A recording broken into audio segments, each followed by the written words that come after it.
The dollar generally does rally in a financial panic. That's correct. And it does so because people want the best assets they can find. They're like, the best description I've ever heard about financial panic is everybody wants his money back. It doesn't matter what you're in, get me out, sell it, whatever. I want dollars. Well, when you get the dollars, you got to go buy something. So you can leave it in the bank, but banks are risky. I mean, the problem in 2008 is the banks were failing, and that didn't quite happen in 2020, but it absolutely happened in 2008. So they buy treasury bills. They buy treasury notes. They're the safest assets. They may not want them for long, but you can buy a 2-year treasury note or a 6-month treasury bill. You're not in it that long, and your money's safe.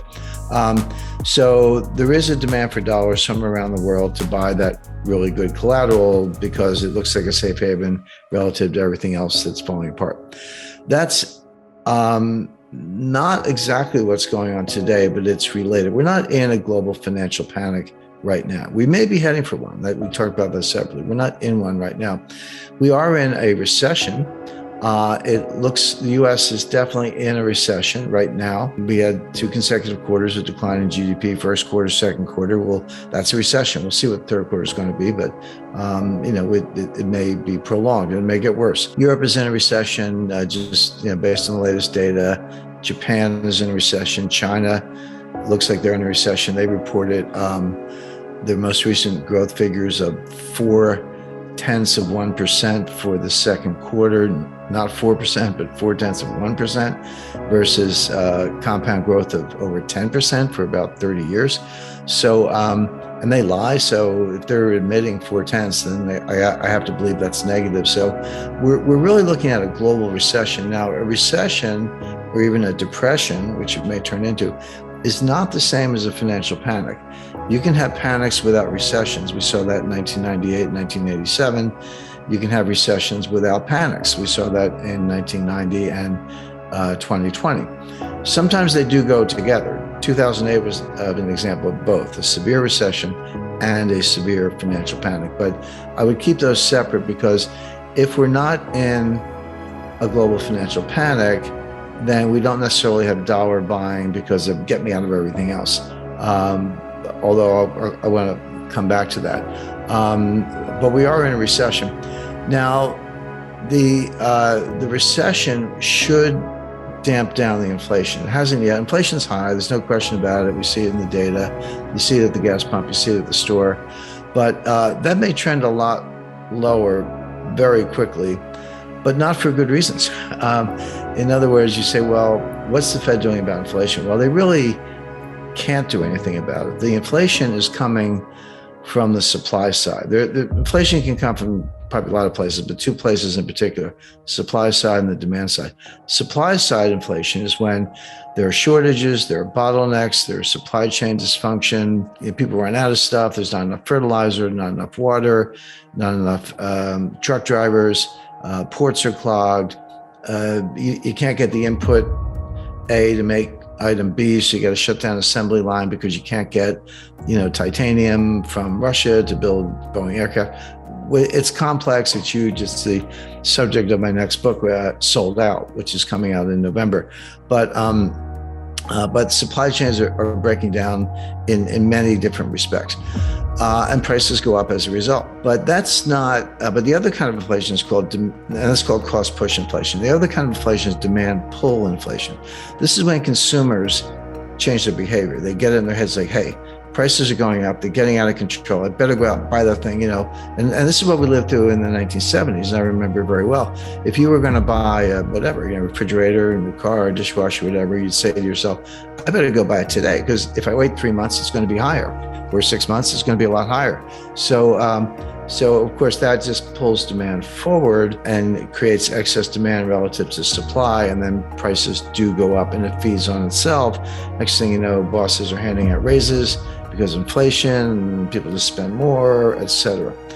So the Fed can do something about demand pull inflation. They can destroy demand by raising interest rates, raising mortgage rates, credit card rates, and everything else.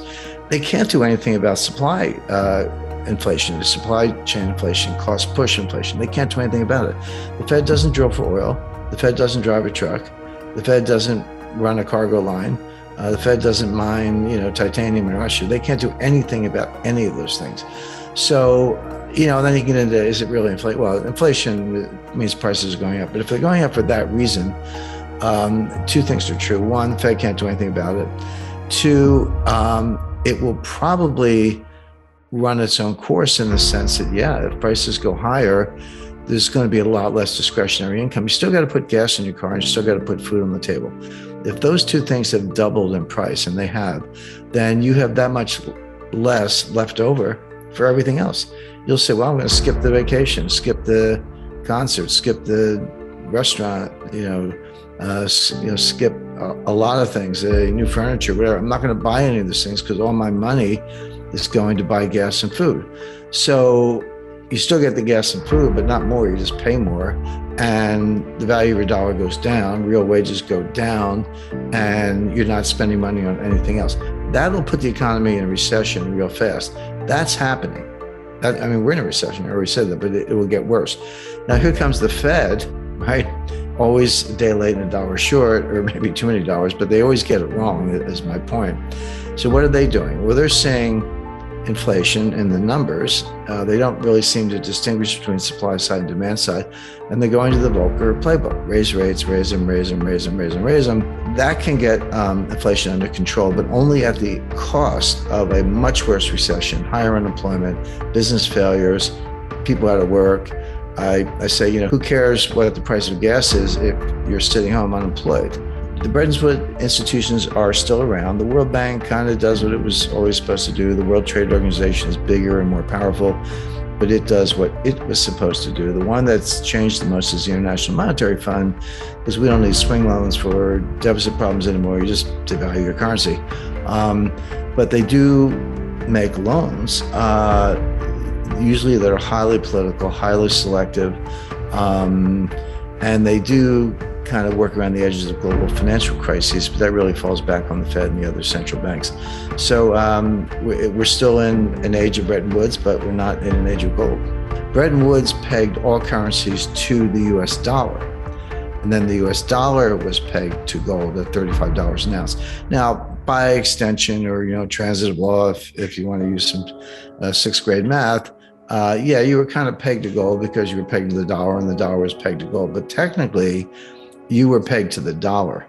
That made the dollar the kind of global hegemonic currency, if you will, but also left the UK extremely vulnerable because they had issued a lot of sterling, pound sterling notes denominated in sterling to the Commonwealth countries, Australia, Canada, India at the time was still part of the British Empire, etc. They were technically redeemable into gold, but there's no way that the UK had that much gold. It wasn't even close. But by diminishing the role of sterling and elevating the role of the dollar, it made sterling more vulnerable to runs on the bank, basically, which then fed into the whole independence movement in the 1950s. It wasn't the sole cause, but when India, I believe, went independent in 1947, and then throughout the 50s, the African countries, Singapore, one by one, they left the UK. So it actually worked by undermining the dominant role of sterling and highlighting sterling's vulnerability to a run on gold. It exacerbated the economic tensions with everybody, including Canada, Australia, and a lot of the African members of the Commonwealth. And it did lead to the breakup with the British Empire. So it's kind of mission accomplished for Morgenthau. But coming out of it, you did have a world where the only currency pegged to gold was the dollar, and everybody else was pegged to the dollar. Now, why did they do it that way? The answer was that they felt that other currencies might run into difficulties, trade deficits, imbalance of payments, etc., and might have to devalue. Now, they didn't want anyone to devalue. That wasn't necessarily the plan, but realistically, they thought it might happen. Again, that was one of the problems of the 1920s, 1930s, is that devaluing against gold was a total crack up. It usually came hand in glove with a banking panic, as it did in the UK in 1931. So they felt that if you could modulate that process, the dollar was always pegged to gold. That was the anchor of the whole system.